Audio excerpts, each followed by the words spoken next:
It began as a low vibration beneath the feet of an old man fishing off the coast of Hokkaido just past midnight. The waves did not crash as they usually did. Instead, they pulled back, as though the ocean itself was holding its breath. And then above him the stars bent slightly, not like a shooting star or a plane, but like reality had folded in on itself. And when the air tore open, it did not make a sound, it simply revealed a rift. A red glowing fracture that cracked through the sky like lightning, frozen in place, stretching from one horizon to the other but unmoving, and then from it something emerged slowly as though it were waking from sleep, a shape vast beyond measure, cylindrical in structure, but covered in strange ridges and veins of pulsing light, rotating with perfect grace like a god made of geometry around the world. People stared at the sky from rooftops. Deserts, frozen lakes, jungles, children pointed, adults whispered, some screamed, but most were silent, unable to form words, because the ship had no wings, no windows, no visible engines, and yet it floated defying gravity and reason. And as it descended slowly through clouds, entire cities lost power, satellites blinked out, animals wailed, people fell to their knees instinctively, some in awe, others in terror, and all at once, every screen came to life. Televisions that had not worked in decades, cell phones with dead batteries, radios unplugged.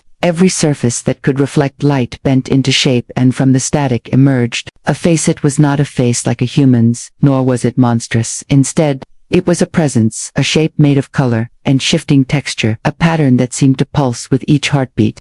Those who looked too long saw galaxies swirl in its pupils. Others claimed to see the faces of loved ones lost long ago, and then without movement the voice came not from mouths, but directly into the minds of every living person on Earth, not all at once, but in their own language, spoken with perfect familiarity. "Am the Galactic King," he said in a voice that felt both like thunder and lullaby. "I have come not to conquer but to correct." And across the globe people listened with held breath as he continued, "Your species has reached the threshold. It has discovered stars and secrets. It has harnessed atoms and erased cultures. It has created wonders and committed horrors. For every symphony, a massacre; for every child, a war; for every act of love, 1,000 acts of cruelty. You have tried civilization and failed. I have observed, I have recorded, and now I will decide." He said nothing more. As the ship slowly lifted again into the sky, hovering above the Earth like judgment made visible, a clock appeared above it, counting down from 7 days, a red burning number that hovered like a second sun. No explanation, no demands, no salvation offered, only time. And as it ticked downward, the world did not sleep, did not breathe, because somewhere, deep in the hearts of all who watched, they knew this was not science fiction, not a hoax, not an angel or alien. This was something older. This was truth, and Earth had finally been called to answer. The numbers in the sky did not flicker. They burned steady and slow, moving one by one, ticking down like a heartbeat against the black canvas of night, seen by every human in every nation, in every shadowed corner of the world. And no one could look away, because deep inside everyone felt something ancient, something cold and final, as though the universe itself had stopped waiting for humanity to figure it out, and had finally sent a messenger to say, enough. It happened exactly 24 hours after the appearance of the ship, when every single screen activated again without command, televisions in abandon, buildings, phones without service, tablets buried in drawers, even the digital billboards lining Times Square all lit up at once. And his face returned, or what people called a face, though it was not a face at all, but a form, an essence, something that flickered between shape and color and impossible design, as if he was never meant to be understood by the human mind. This time there were no introductions, no grand declarations, only a simple sentence spoken into the soul of every person on Earth in a voice that matched their own language and felt like it was pulled from their childhood, from their most intimate memories. "Your crimes are not forgotten." And then came the visions, eyes wide open. People began to see things they could not turn away from, not dreams, not hallucinations, but memories from history lived again in brutal clarity. The burning of villages, the herding of children into camps, the cold machinery of genocide playing on a loop across every continent, every race, every nation. The faces of victims replaced with their own, the screams now in their own language, the smell of smoke and blood and fear crawling into their noses like it was real, and they begged for it to stop, but it did not. For 10 minutes the world wept as one, from presidents to prisoners, from elders to infants. Everyone was forced to feel what they had chosen to forget. And when it ended, when the screens went black and the numbers in the sky kept ticking, no one spoke, not for a long time. because something inside them had cracked, and they did not know if it could be repaired. The Galactic King returned to the screen one last time. That day, and this time, he did not show galaxies in his eyes. Instead, he showed Earth, not the beautiful blue marble seen in textbooks, but a planet scarred by fire and greed, rivers clogged with death, forests razed to stumps, cities glowing from radiation. And he said, you were given gifts, you were given time, you were given chances, and still you built empires on bones and called them civilization, and still you crowned kings of war and silenced those who dreamed of peace, and still you erased your own in the name of gods and borders and flags. You have 7 days not to plead, not to explain, not to fight, but to understand. Then he was gone again, and the world screamed, not because it was under attack, but because, for the first time in its history, it was being truly seen, and seen by something that could not be lied to, or distracted, or bought. And the countdown continued. The number in the sky dropped from 6 to 5, and something in the atmosphere changed. It was not visible on sensors or satellites, but people felt it in their bones, like a subtle pressure in the chest, a weight in the air like the pause between lightning and thunder. And though there were no new messages, no new visions, the silence from the Galactic King became more terrifying than his words. Because silence meant watching, silence meant judgment, and the world had never been more exposed. Washington, the president, met with advisors behind closed doors, while outside crowds screamed for answers. In Beijing, the government scrambled to project control. But officials were seen evacuating in secret in Vatican City. The Pope held Mass on the steps for 3 days without sleep, repeating the words of the King to a sea of pilgrims who knelt on stone, bleeding from the knees in Mecca. Millions prayed in absolute stillness, and in Moscow, Paris, Lagos, Tokyo, the same conversations echoed. What have we done, and what can we do? The religious leaders argued over the meaning. Some called the king a test sent by God. Others claimed he was the reckoning promised in ancient texts, while scientists tried to communicate with the ship, sending radio signals, light pulses, mathematical codes, but nothing came back. No acknowledgement, no threat, no curiosity. And this silence was its own kind of screamin'. The streets of Sao Paulo, a woman painted murals of every genocide known to history, using ash and blood mixed into her colors, and people came to watch, not to stop her but to kneel and remember. In Johannesburg, a retired soldier turned himself in for crimes. No one remembered, but he did, and he wept as the world filmed him begging for forgiveness. In Seoul, a group of school children began fasting, refusing food until the countdown stopped, not because they thought it would work, but because they felt they must do something, anything, to be seen as more than monsters. Meanwhile, others moved differently. A coalition of nations formed quietly, not to make peace, but to prepare for war. Black sites opened deep below the ground, stockpiling weapons and building contingency plans. Unmanned rockets were launched with encoded messages into deep space, as if trying to escape the verdict before it came. And behind the scenes, artificial intelligence systems were reprogrammed to calculate survivability of mass extinction scenarios. Most returned the same result. 0. Still the countdown dropped to 4, then to 3, and as it did, the markets crashed, the internet slowed, the rich fled to bunkers in New Zealand, and the poor flooded the streets of cities, singing, crying, dancing, breaking windows, lighting fires. And everywhere was this feeling, this panic, not that the world would end, but that it might deserve to, and no one could say it out loud. For the first time in human history, there were no denials, no conspiracy theories, no comforting lies, just 7 billion people looking at a number in the sky and wondering if it was too late not to stop what was coming, but to understand why it had come at all. When the number hit 0, there was no explosion, no thunder, no wave of light tearing through the sky. There was only stillness, a perfect quiet that rolled across the earth like a slow, invisible wind. And one by one, people began to fall, not fainting, not sleeping, not dying, but collapsing into a strange stillness, eyes open, bodies frozen upright or sideways or mid-step, like the entire species had been paused, like time itself had been suspended for everyone. But him, the Galactic King, did not appear on screens this time. Instead, he appeared everywhere at once, as if the sky itself had become a mirror, and his face, or the thing that resembled a face, stretched across continents, each region seeing a version shaped by their memory, by their guilt, by their fear. And he did not speak, he did not need to, because in that moment the visions began. It started softly at first, like flickering dreams behind tired eyes. Flashes of color, moments of sound, then they deepened, sharpened, solidified, until people were no longer in their homes or on their streets. They were inside, Memories but not their own, not exactly. Instead, they were placed into the bodies of others, scattered throughout the pages of human history, not as heroes, not as saviors, but as victims and as monsters. They stood on the edge of a pit in Nanking, and felt the cold steel at their backs. They walked barefoot across Rwanda, their families behind them, and the smell of burning flesh ahead. They heard the trains in Poland and felt the weight of numbers on their arms. They marched into Cambodian fields, and watched the sky turn red with the screams of children. They stood on ships, packed tight with stolen bodies dragged from their homelands. They knelt on blood-soaked ground in Syria, heard the laughter in Bosnia, drowned in salt water, off shattered refugee boats, and for those 10 minutes, every person on earth lived and died and screamed and wept in silence. Some begged to wake up, others tried to look away, but there was no escape, no closing of eyes, no mercy. And then when it was done, when the final breath was stolen from the final memory, they found themselves returned to their world, still on the ground, trembling hearts pounding, and now stained not with blood but with understanding. And then he spoke, the Galactic King, whose voice returned like thunder inside. Every mind said, you have tried civilization, and you have failed, not once, not twice, but endlessly, across centuries, across oceans, across generations. You build monuments of progress on bones and ash, and every time you are told to remember, you choose to forget. You invent gods to blame.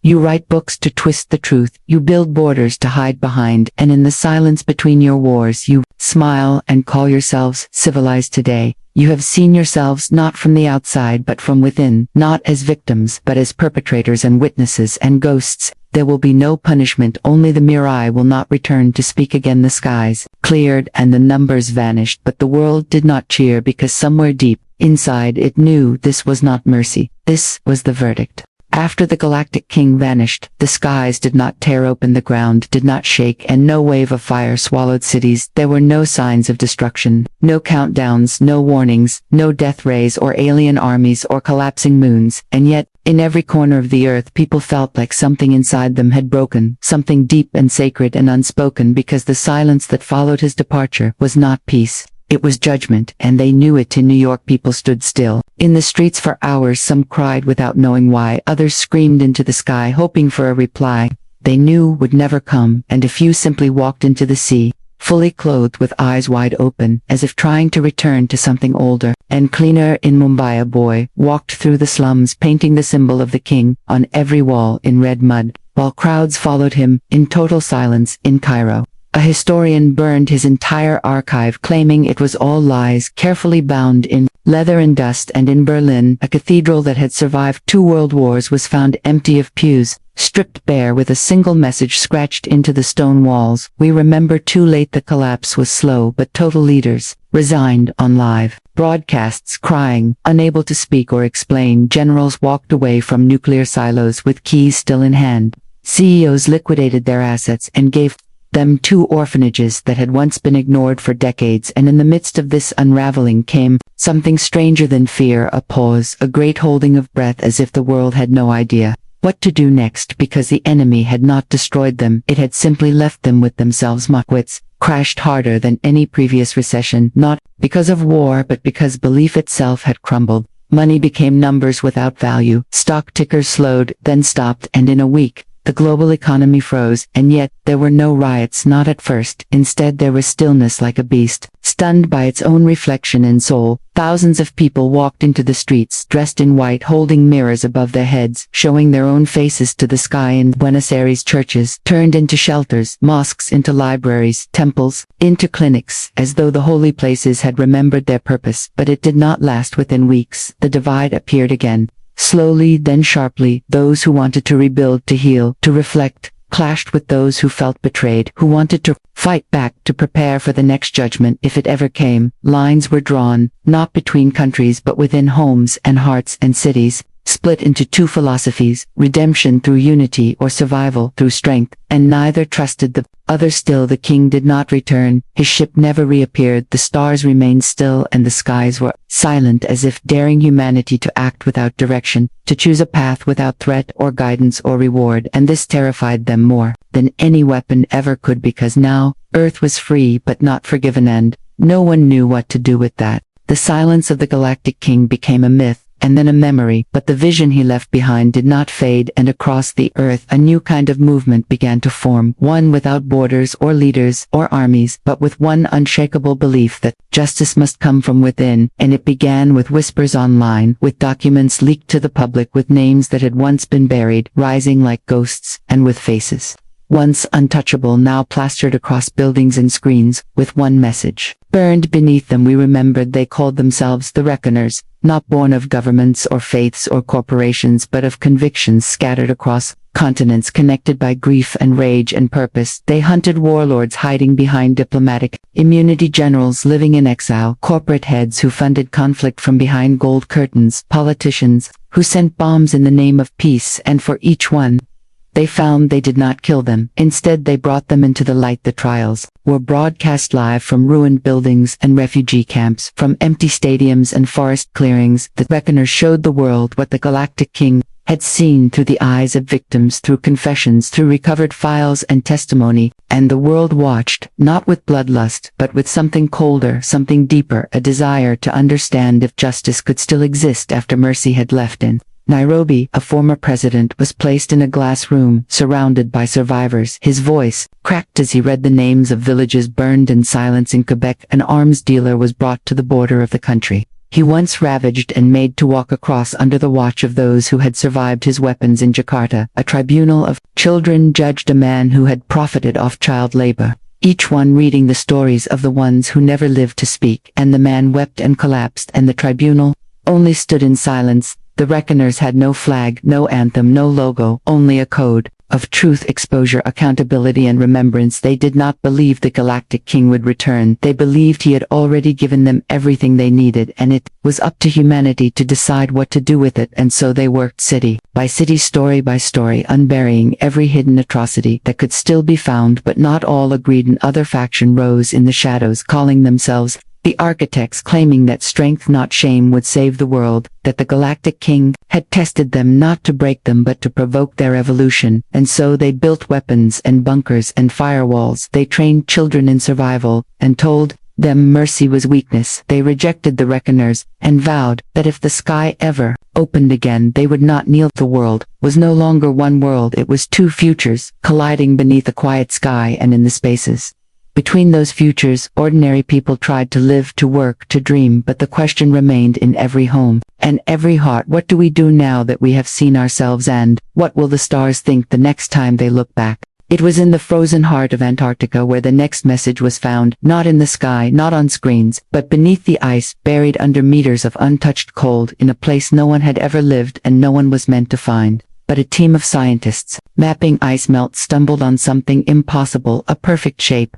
A sphere made of a metal not listed on any periodic table, humming softly with light that pulsed like a heartbeat. Slow, deliberate, ancient. They called for help, and help came not from governments, but from both Reckoners and Architects, arriving by helicopter and drone, and silence, each side circling the other with caution, because whatever was beneath the ice was not human, and it might be the last truth the world would ever hear. And so, together with old tools and newer fears, they broke open the ice and touched the surface of the sphere, and it opened, not with force, but with memory inside, where images, sounds, voices, fragments of what the Galactic King had seen moments from Earth, recorded from impossible angles through time and blood and laughter. The birth of a child in Baghdad, the collapse of a school in Aleppo, the signing of treaties that were broken before ink dried, families hugging in Hiroshima before light erased them all, moments suspended in silence, and each one etched into light for all to witness. Among the recordings was a message, simple and carved into the walls of the vault, in every language, spoken and forgotten, in words older than history and newer than invention. It read, "Not all who survived deserve to," and the world argued over its meaning. Was it a threat? Was it a final judgment? Was it a prophecy, or simply a reflection? The Reckoners saw it as proof that the King had once hoped, had once believed that Earth might change, if given the truth, and they vowed to continue their work even more fiercely now, convinced that time was running shorter than they had thought. The Architects saw it as a warning that survival would belong only to the strong, to the ruthless, To those willing to reshape the world before it was reshaped for them, more vaults began to appear, one on the dark side of the moon, another beneath the ocean floor, near where ancient cities once stood, another in the sands of the Sahara, and each contained different fragments, different messages, different pieces of the puzzle, all pointing to the same conclusion. The Galactic King had not come only to judge, he had come to archive, to record, to preserve, or perhaps to prepare. And now humanity stood, not at the edge of destruction but at the edge of understanding, standing before a mirror of everything it had done and everything it had ignored, and for the first time, people began to whisper questions that were not about punishment but about legacy. What would be left of us when we were Ganand? Who would find the peace we stand? What would they think when they saw who we were? It happened on a Tuesday, though the day no longer mattered to most of the world. Time had become a loose concept, stretched and tangled since the first arrival of the Galactic King, but when the sky cracked open again there was no mistaking it. This was not weather or aurora or any act of earth, this was the same tear across the sky, wide and red and pulsing, and from it came not one but 1,000.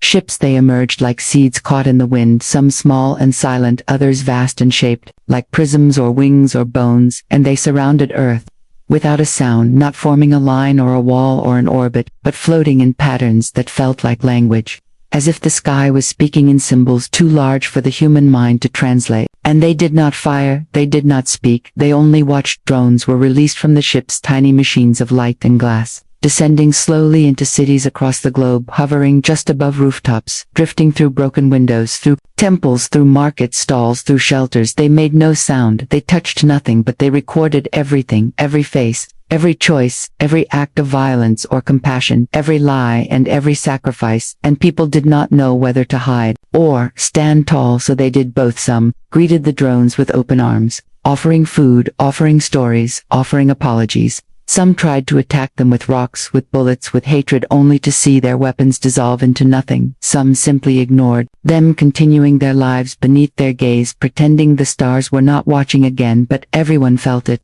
The return of the eye, the return of the weight, the knowing that the test was not over, and perhaps had never ended. In a desert in northern Africa, a reckoner stood before a drone, and read aloud the names of every child lost to war in his region. Names carved into stone, carried in a book, passed down through generations, and the drone recorded in perfect silence in a ruined cathedral. In Ukraine, an old man painted the face of the Galactic King across the ceiling, using ash and tears, and in a deep underground bunker in Alaska, an architect looked into the eye of the drone and said, "We are ready now, try us again." The drones stayed for 3 days, never speaking, never blinking, and then, just as they came, they returned to the ships, and the ships hovered for one final day before aligning in a ring around the planet, spinning slowly in perfect unison, and everyone waited, everyone held breath, expecting a voice, a message, a signal of what would come next, but none came in. Then they were gone, disappearing through the red fracture in the sky, which sealed behind them, like a scar closing, and the silence that followed was deeper than the one before, not empty but full, like a breath held in the dark, and all that remained were the images captured by the drones, transmitted to every screen, every device, every wall, showing humanity to itself in raw truth, in joy and shame, in pain and beauty. And in that mirror the world saw not an enemy, not a god, not a savior, but its own reflection. And the question that followed was no longer what do we do if they return, it was what do we become if they do not. 10 years after the sky first tore open, 10 years after the silence, the visions, the judgments, and the return of the ships, it happened again. Not with fire, not with fanfare, but with quiet certainty, a calm that fell over the planet like the hush before a storm. And at exactly midnight, across every time zone, the sky lit with silver, the stars shifted as though they were breathing, and the face returned, not to demand, not to destroy, but simply to witness. The Galactic King appeared, not in ships, not in form but in light, a silhouette against the canvas of the heavens, his shape endless and shifting, his eyes holding storms and stars and something older than creation. And this time, he spoke, and every voice on earth fell quiet as he did. "I have seen you," he said it with no anger, no mercy, only weight and truth. "I have seen your wars and your healing. I have seen you bury your dead and raise them in stories. I have seen you lie and I have seen you kneel. I have seen the ones who built and the ones who broke. I have watched you learn. I have watched you forget. I have seen those who held mirrors to their own souls, and I have seen those who shattered them. You are a species in between, you are a question, you are a storm that may pass or may consume, and I do not come to answer that question, only to let it be asked. And then he paused. And in that pause the planet trembled, not in fear but in understanding, because they knew he would not save them. He would not judge them again, he had already done so, and now he would do something far worse, he would leave. There is no final punishment, there is no salvation. You will not be erased and you will not be uplifted what you are. You will choose to remain or change. The sky belongs to you. Now I will not return. And, as the light dimmed and the stars returned to their natural places, people stood together in streets, on mountains, beneath oceans, in orbit, some weeping, some silent, some laughing, because in the end there would be no grand ending, no reset, no extinction or enlightenment, only the truth left behind like a seed in soil waiting to grow or rotand. In the years that followed, some places flourished, led by those who remembered the mirror, who built cities on compassion and policy on memory. Others fell further, lost in fear and pride, building taller walls and quieter weapons, and yet the Galactic King was never seen again. The reckoners continued their work, quietly in the background, like guardians, not of power, but of history. And the architects built their machines, but even they began to wonder if there was anyone left to fight. And the children born after the sky cracked open, looked up not with fear but with wonder, asking questions their parents could not answer on. Perhaps that was the final gift, not mercy, not wrath, not even wisdom, but a question, one that would echo longer than any broadcast. What will you do with the silence?